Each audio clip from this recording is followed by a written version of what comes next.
एक लड़की की जिंदगी में एक घोस्ट आता है जो उसकी पूरी लाइफ बदल के रख देता है। शुरू शुरू में वो उसे छुटकारा पाना चाहती है, पर जब कहानी आगे बढ़ती है तो कई चौंकाने वाली चीजें सामने आती है। फिल्म की शुरुआत में कई गुंडे मिलकर एक आदमी को मारने की कोशिश कर रहे होते हैं, पर वो अकेला इन पर भारी पड़ता है।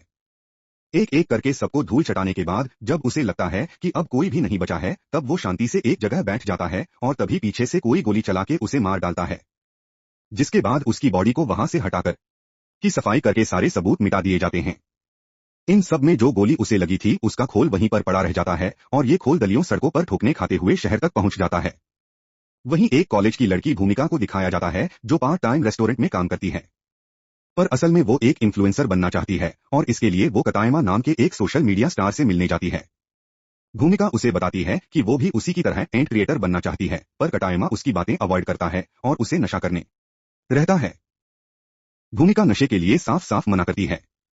वो बस कैसे भी करके उसे अपना काम निकलवाना चाहती है, पर वो आदमी तो लगातार पीते ही जाता है। उसके चक्कर में वो अपनी लास्ट ट्रैन भी निकाल देती है। पूरी रात इसी बार में पीने के बाद सुबह दोनों वहां से निकलते हैं। सारी रात का टाइम अब इस फालतू की बातें ही करता रहा। भूमिका को उससे मिलने का कोई फायदा नहीं होता। उसका मन कर रहा था कि कतार में लात मारकर वहीं गिरा दे, पर वो ऐसा नहीं करती। घर जाते समय भूमिका सीढ़ियों में गिर जाती और देखती है कि उसके सामने का खोल पड़ा है। वो उसे उठाकर देखती है तो कुछ पल के लिए जिस गन से वो गोली चली थी उसके विजन दिखाई पड़ते हैं। वो जल्दी से खुद को संभालती है और खोल को अपने पर्स में डालकर घर की तरफ निकल जाती है। अपार्टमेंट के सामने उसकी फ्रेंड माहो खड़ी थी, जो बताती है कि वो आज अपने घर नहीं जा सकती। भूमिका उसके चेहरे की चोट को देखकर कहने लगती है कि तुम उससे ब्रेकअप क्यों नहीं कर लेती, जिसके बाद दोनों घर में चली आती है। अचानक भूमिका देखती है कि दरवाजे के पास कोई आदमी खड़ा है, जिसे देखकर वो चौंक जाती है। माहो पूछती है क्या हुआ, तो कहने लगती है कि ये आदमी कौन है। माहो नजर घुमाकर दरवाजे की ओर देखती है और कहती है कि तुम क्या बोल रही हो, वहां पर तो कोई भी नहीं है। भूमिका कहती है वो आदमी पूरा ब्लड में सना हुआ है और माहो को लगने लगता है कि जरूर उसने कोई नशा किया है। भूमिका उस आदमी की तरफ कुछ भेजती है जो उसके आर पार निकल जाता है और ये देखते ही वो भूत भूत चिल्लाने लगती है। माहो भी उसे देखकर थोड़ा घबरा जाती है। वो उसे शांत करने की कोशिश कर रही होती है और जब वो आदमी वहां से गायब हो जाता है तब जाकर भूमिका की सांस में सांस आती है। सभी माहो के पास कोई मैसेज आता है और वो कहती है कि मुझे जाना होगा। जाने से पहले वो भूमिका को डॉक्टर से मिलने की सलाह देकर जाती है। भूमिका जैसे ही अपार्टमेंट का दरवाजा बंद करके घूमती है, पीछे से उसी आदमी की आवाज आती है कि क्या उसे जाने देना ठीक था। भूमिका डर के मारे कोने में सिमट जाती है और कहती है कि इसने बात की, फिर दरवाजा खोलकर भागने की कोशिश करती है। पर जब वो आदमी देखता है कि ये गिरने वाली है तो उसका हाथ पकड़ लेता है, लेकिन गिर तो वो फिर भी जाती है क्योंकि हाथ थामते ही वो भूत उसकी बॉडी में घुस गया था। और कमाल की बात ये थी कि दोनों आपस में बात भी कर पा रहे थे, साथ ये की बॉडी को दोनों रोल भी कर रहे थे। भूमिका कहती है कि मेरी बॉडी से बाहर निकलो, जो भूत कहने लगता है कि देखो बात यह है कि मैं पहली बार भूत बना हूं तो मुझे इस प्रोसेसर का इतना पता नहीं है। भूमिका कहती है हमें कुछ नहीं जानती, मेरी बॉडी से बाहर निकलो। भूत करता है ठीक है, आज के लिए इतना काफी, और वो उसकी बॉडी से बाहर निकल जाता है। अब उसे लगता है कि भूत चला गया और गोद का शुक्रिया करती है कि वो अब भी जिंदा है। पर तभी वो उसके सामने आकर कहने लगता है कि किसी की बॉडी में घुसना जितना मैंने सोचा था इतना भी अच्छा नहीं था, और भूमिका चिल्लाते हुए भागती है कि ये अभी तक यहीं पर है। भागते हुए सोचती है कि क्या उसे पुलिस को कॉल करना चाहिए, पर सीढ़ियों से उतरते ही वो घोस्ट उसके सामने फिर से आ जाता है, क्योंकि जब भी वो उससे 15 मीटर के रेडियस से दूर जाती है तो घोस्ट अपने आप ही टेलीपोर्ट होके उसके सामने चला आता है। वो यहाँ से भी भाग जाती है और भागते भागते एक गली में माहो को देखती है, जिसका बॉयफ्रेंड उससे पैसे मांग रहा था और उसे चोट पहुंचाने की कोशिश कर रहा था। भूमिका उसके बॉयफ्रेंड से इसके बारे में पूछती है तो कहने लगता है कि हमारे मामले से दूर रहो, जिसके बाद वो माहो को लेकर जाने लगता है और माहो भी चुपचाप उसके साथ चली जाती है। तभी वो भूत आकर पूछने लगता है कि क्या तुम उसे पनिश करना चाहती हो। भूमिका डर तो जाती है, पर इस बार वो डर के भागती नहीं। भूत कहता है तुम्हें पावर चाहिए तो मेरे हाथ को थामो, पर भूमिका उसे मना करती हो। दोबारा अपनी बॉडी का रोल उसे नहीं देना चाहती। बहुत कहता है तुमने माहो की चोट को देखा था ना, क्या तुम उसकी हेल्प नहीं करना चाहती।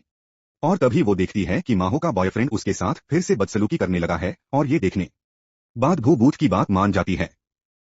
जैसे ही वो उसका हाथ थामती है भूत उसकी बॉडी में घुस जाता है। माहो का बॉयफ्रेंड जब उसे पंच मारने वाला होता है तो तरफ चल देती है। वही वो भूत उस आदमी को देखता है और भूमिका से आकर कहता है कि तुम्हें देखना चाहिए वो जिंदा भी है या नहीं, ऐसे वृक्ष से कौन मारता है। भूमिका कोई जवाब नहीं देती, बस उसकी तरफ देखती रहती है और माहू पूछती है क्या सच में तुम्हें कोई दिखाई देता है। भूमिका हाँ देती है। अभी ये तीनों एक कॉफी शॉप में जाते हैं जहां पे भूमिका उसे बहुत के बारे में सब कुछ बताती है कि उसे उसके अलावा ना कोई देख सकता है, ना सुन सकता है और ना ही टच कर सकता है। माहो कहती है मतलब कि जो फाइटिंग तुमने की थी वो सल में भूत कर रहा था। भूमिका कहती है हाँ वो मेरी बॉडी को रोल कर सकता है। कभी भूमिका अपने हाथ को देखती और भूत पर चिल्लाती है कि देखो तुमने क्या किया। अब वो इंटरनेट पे सर्च करती है कि भूतों से पीछा कैसे छुड़ाएं और तुरंत नमक की बोतल उठा के जहां पे वो बेटा था वहां पे गिराने लगती है। माहू उसे ऐसा करने से रोकती है और शांत करके बिठाती है क्योंकि आसपास के लोग उसे पागल समझ रहे थे। भूत कहता है मैंने तुम्हारी हेल्प की और तुम मुझ पर गुस्सा हो रही हो। भूमिका कहते तो फिर यहां से चले जाओ। भूत कहता है ये इतना भी आसान नहीं है। याद है तुमने वो गोली का खोल उठाया था। मुझे लगता है मेरी मौत जिस गोली से हुई है ये उसी का था। वो जल्दी से अपनी पॉकेट से कारतूस निकालती है और छिटक कर फेंकते हुए कहती है कि मुझे नहीं पता था कि ये गन से निकली गोली का है। बहुत बताता है कि उसे कुछ भी याद नहीं कि वो कैसे मरा कर शायद वो इसी गोली से मरा था। इसीलिए जब भूमिका ने इसे उठाया तो वो उसके साथ जुड़ गया। का हैरान होती है कि उसका मर्डर हुआ था और वह भूत अपने बारे में बताने लगता है कि उसका नाम कूदो है। मरने से पहले वो एक हिटमैन था। ये सुनकर तो भूमिका की सीटी बीटी गुल हो जाती है। कुडो बताता है कि वो किसी संस्था के लिए काम करता था और शायद उसी संस्था के किसी ग्रुप ने उसको मारा है तो जब तक वो अपनी मौत का बदला नहीं लेता तब तक उसकी मुक्ति नहीं होगी। गुडो कहता है कि हम दोनों मिलकर उनको चुन चुन के मारेंगे बस तुम मेरी हेल्प करना और भूमिका जो उसकी बातों से पूरी शोक में थी साफ साफ मना करके जल्दी से यहाँ से निकल जाती है। भूमिका को बताती है कि उसे किसी हिटमैन के बदले में कोई दिलचस्पी नहीं है और अब से वो कूडो को इग्नोर करने का फैसला करती है। कूडो करता है अच्छा होता कि वो कारतूस तुम्हें ना मिलकर किसी सोल्जर को मिल जाता। भूमिका माहो कोई कलाम देती है और कहती है कि अगर वो आदमी दोबारा दिखे तो मुझे कॉल करना और पुलिस को बताना मत भूलना। जिसके बाद वो उसे बाई बोलकर चली जाती है। अब वो एक चर्च की तरफ जाती है और उस कार तो उसको वही फेंककर कोर्ट से कहती है कि उसका कूड़ों से पीछा छूट जाए। है कि वो इसमें एक्सपर्ट तो नहीं है पर उसे नहीं लगता कि ये इस तरह काम करता है। तभी भूमिका के पास का तैमा का मैसेज आता है जो एक नरमी नाम के लड़के के साथ था जिसे देखकर वो काफी एक्साइटेड हो जाती है। कुडो पूछता है कि ये नरमी कौन है और तुम इसे देखकर इतनी एक्साइटेड क्यों हो। भूमिका बताती है कि ये सोशल मीडिया स्टार है। इसके पास 70,000 से भी ज्यादा फॉलोवर्स है। कुडो भी उसकी फोटो देखता है। वो चौंकते हुए कहता है कि ये नरमी तो अच्छा आदमी नहीं है। भूमिका पूछती है तुम्हें कैसे पता। पर कुडो सब भूल गया था। उसे कुछ भी याद नहीं था और फोमिका उसकी बातों को इग्नोर करके चली जाती है। वो उसी बार में जाती है जहां पर कदाइमा और नरूमी पार्टी कर रहे थे और वो भी उनके साथ पीने बैठ जाती है। जल्द ही उसे एहसास होता है कि वो दोनों उसको छूने की कोशिश कर रहे हैं और अब उसका सर घूमने लगा था। वो कहती है मुझे ठीक नहीं लग रहा। अब शायद मुझे घर जाना चाहिए और काउंटर पे पैसे देकर जाने लगती है और वो ठीक से चल भी नहीं पाती। उसे एहसास होता है कि इन दोनों ने उसकी ड्रिंक में कुछ मिलाया है। कथाइमा और नरूमी आपस में बातें कर रहे होते हैं कि हमने सोचा भी नहीं था कि ये ड्रग्स इतना जल्दी काम करेगा और तभी खड़ी होकर गुस्से में उन दोनों को देखते हुए कूरो से कहती है कि तुम्हारा शुक्रिया मुझे बताने के लिए कि ये दोनों मुझे ड्रेस दे रहे थे। एक्चुअली हुआ जो था कि उस समय कूरो को याद आ गया था और उसने भूमिका को बताया कि नरूमी और कतार में लड़कियों को ड्रग्स देते हैं और फिर उनका फायदा उठाते हैं और इनके बारे में वो इसलिए जानता है क्योंकि कूरो जी संस्था के लिए काम करता था। वो ACPS बनाती है और उसने कई बार इन दोनों को वहां से पिल्स खरीदते देखा था। भूमिका उसकी बातों का विश्वास तो नहीं करती पर वो कोई भी रिस्क नहीं लेना चाहती। इसलिए वो कूरो से कहती है कि अगर ये सच बातों में उनकी हड्डियों तोड़ दूंगी। पर तुम भला ये कैसे कर पाओगी और वो कहती है कि मैं तुम्हें अपनी बॉडी में आने दूंगी। कूदो करता है पर मैं तुम्हारी हेल्प क्यों करूं। भूमिका करती है इसके बाद मैं भी तुम्हारी हेल्प करूंगी।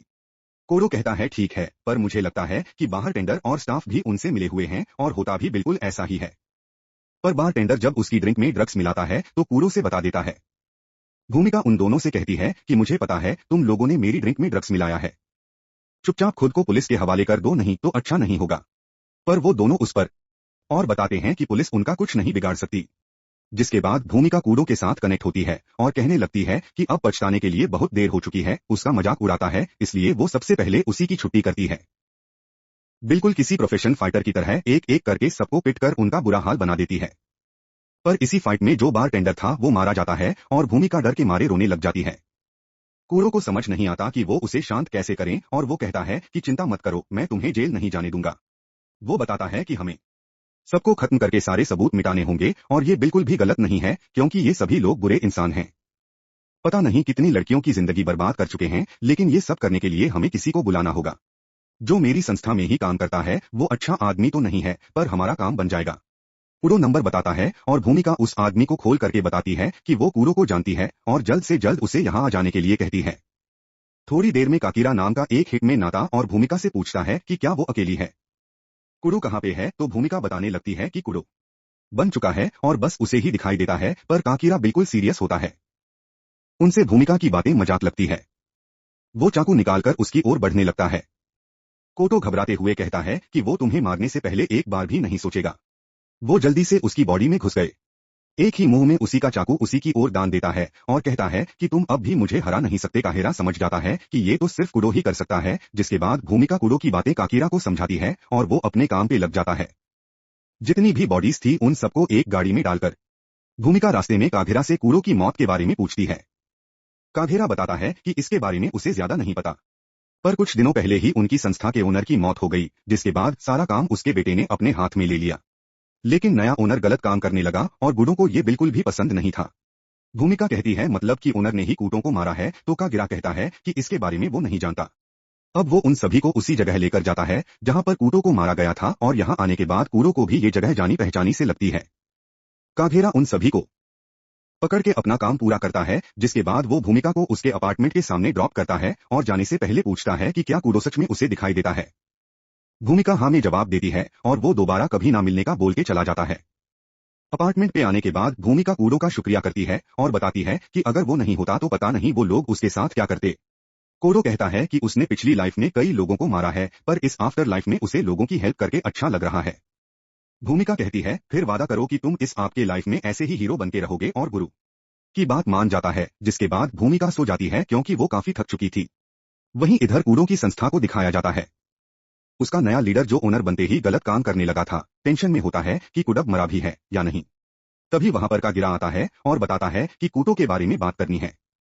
ओनर पूछता है क्या तुम्हारे पास उसका कॉल आया था। कागिरा बताता है कि कूटो का भूत एक कॉलेज की लड़की को अपने वश में करके रखा है। ओनर को उसकी बातों में विश्वास तो नहीं होता, पर फिर भी वो अपने कुछ हेड पेन्स को सच्चाई का पता लगाने के लिए भेज देता है। काघेरा उसे रनिंग देता है कि नॉर्मल गुंडों को मत भेजना, कोई भी नहीं बचेगा।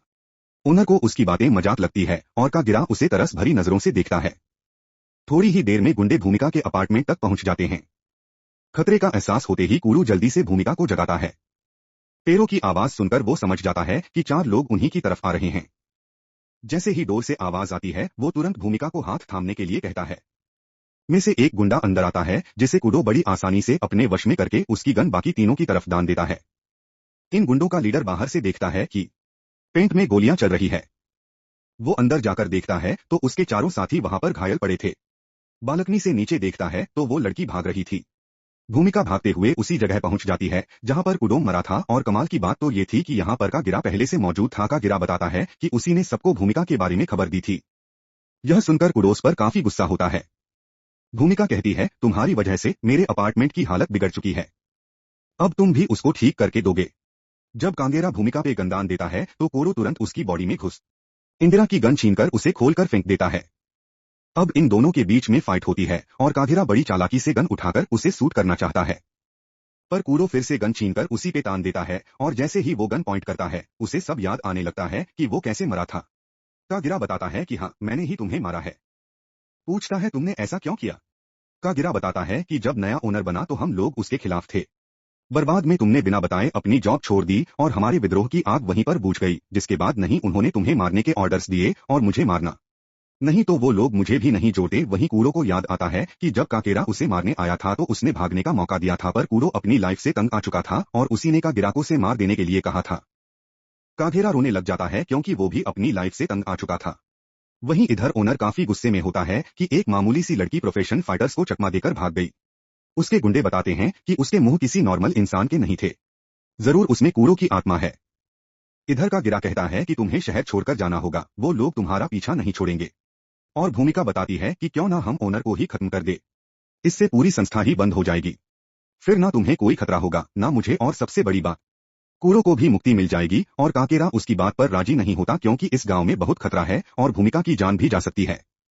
भूमिका गुस्से में कहती है कि ये वो खुद के लिए करेगी, उसे किसी के आने या ना आने से कोई फर्क नहीं पड़ता। उनकी वजह से उसका पूरा अपार्टमेंट बर्बाद हो गया और अब वो संस्था के ओनर को नहीं छोड़ने वाली। जिसके बाद वो कूरो को लेकर यहाँ से चली जाती है। थोड़ी देर में का घर लेकर इनके पास आता है और कहता है कि ठीक है, अगर तुम्हें मरना ही है तो मैं भी तुम्हारे साथ हूं। अब ये तीनों संस्था के बाहर पहुंच जाते हैं। काजीरा पहले अंदर जाता है ताकि कितने गुंडे कहां पर है उनकी लोकेशन का पता लगा सके और भूमिका कूड़ो के साथ हथियारों के गोदाम की तरफ जाती है। कूड़ो आगे रहता है और भूमिका को अलर्ट करता रहता है क्योंकि उसे कोई नहीं दे सकता, पर वो तो सबको देख सकता है। इस तरह दोनों हथियारों के गोदाम में पहुंच जाते हैं और जरूरत के सारे हथियार लेकर कागिरा को इन्फॉर्म करते हैं और वो भी इनके साथ मिल जाता है। भूमिका की बॉडी में घुस जाता है और गुंडों पर हमला करते हैं। यहाँ पर एक जोरदार शूट आउट होता है जिसमें लगभग सभी गुंडे मारे जाते हैं। लास्ट में ओनर बचता है और कुडोस के दोनों पैरों पर गोली मार के घुटनों के बल बिठा देता है। भूमिका ओनर से कहती है कि मुझे मेरे अपार्टमेंट के पैसे चाहिए। ओनर कहता है, क्या मतलब? एक अपार्टमेंट के लिए तुमने मेरे पूरे एम्पायर की बैंड बजा दी। परसल में भूमिका ने ये सब कूड़ों को मुक्ति दिलवाने के लिए किया था, जिसके बाद काकेरा ओनर को खत्म कर देता है। भूमिका खुश होती है कि सब खत्म हो गया और साथ ही उसे काफी पेन भी हो रहा था क्योंकि उसकी बॉडी पंजर पंजर हिल चुके थे। अब वो लंगड़ाते हुए घर की तरफ जल देती है और साथ ही कूड़ू का हर एक चीज के लिए शुक्रिया करती है। तभी देखती है कि कूड़ू उसके पीछे नहीं है। काकीरा पूछता है, कूड़ू ने क्या बोला? तो कहने लगती है कि शायद वो चला गया। ये सुनकर काकीरा काफी खुश होता है। काकीरा कहता है कि मैं तुम्हारे अपार्टमेंट का खर्चा दे दूंगा, जिसके बाद हम कभी नहीं मिलेंगे। भूमिका उसका शुक्रिया करके अपने घर की तरफ निकल जाती है। कुछ दिनों बाद हम देखते हैं कि भूमिका जब सीढ़ियों से गुजरती है तो उसे वही कारतूस फिर से मिलता है, जिसे देखकर उसके चेहरे पे मुस्कान आ जाती है। वो उससे अपने पर्स में ये सोच कर रख लेती है कि क्या पता कूड़ो से मिलने दोबारा आ जाए, और इसी के साथ ये फिल्म यहीं पर खत्म हो जाती है। Thanks for watching. Please like and subscribe my channel.